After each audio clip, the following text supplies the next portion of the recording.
চুয়াডাঙ্গা থেকে যাত্রী নিয়ে লক্ষ্মীপুর যাচ্ছিল মামুন পরিবহনের একটি বাস। শনিবার রাত ৩টার দিকে কুমিল্লার পদুয়ার বাজার রেল ক্রসিং পার হওয়ার সময় ঘটে যায় মর্মান্তিক দুর্ঘটনা। রেল লাইনে ওঠার সঙ্গে সঙ্গে চট্টগ্রাম থেকে ঢাকাগামী মেল ট্রেন ধাক্কা দেয় বাসটিকে।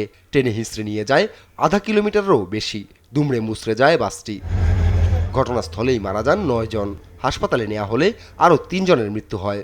আহত হন ২০ জনেরও বেশি, যাদের অধিকাংশকেই আনা হয়েছে ঢাকায়।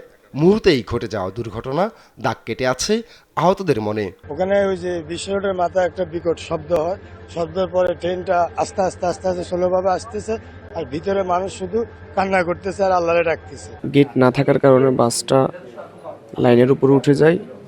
আমি ট্রেন যেই পাশ থেকে আসছে আমি ওই পাশে ছিলাম, তাকাইছি, তাকানোর সাথে সাথে 1 সেকেন্ডের ভিতরে বাসের সাথে সংঘর্ষ হয়। নতুন রিন গভীর থেকে পরিষ্কার করে কাপড়কে রাখে নতুনের মতো উজ্জ্বল। নতুন রিন অ্যাডভান্সড পাউডার। আমি কিছুই বুঝতে পারি নাই ভাই, আমি লাগার পরে নিজেই অজ্ঞান। রোববার দুপুরে ঘটনাস্থল পরিদর্শনে যান রেল প্রতিমন্ত্রী হাবিবুর রশিদ হাবিব এবং খাদ্যমন্ত্রী মোহাম্মদ আমিনুর রশিদ।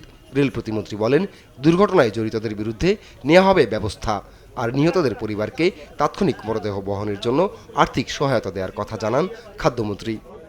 যারা এই ঘটনার সাথে জড়িত তাদেরকে শাস্তি আনা হবে এবং সাথে সাথে এই এই দুর্ঘটনা থেকে কিভাবে রক্ষা করা যায় সেজন্য এই রেল ক্রসিংগুলিকে আধুনিকীকরণ করার জন্য সরকার ইতিমধ্যে সিদ্ধান্ত আছে। এই ঘটনায় তদন্ত কমিটি করেছে রেল কর্তৃপক্ষ, আর আলাদা তদন্ত কমিটি করেছে কুমিল্লা জেলা প্রশাসন। রেল মিনিস্ট্রি থেকে একটি আর জেলা প্রশাসনের পক্ষ থেকে আরেকটি আমি নিজেও এখানে গঠন করে দিলাম, যাতে করে তারা এটা পূর্ণাঙ্গ তথ্য পাওয়া যায় কি কারণে এই ঘটনাটি ঘটেছে। এদিকে দুর্ঘটনার সময় দায়িত্বে অবহেলার প্রমাণ পাওয়ায় বরখাস্ত করা হয়েছে রেল ক্রসিংয়ের 2 গেটম্যানকে। আপন অপু, নিউজ ডেস্ক, দেশ টিভি।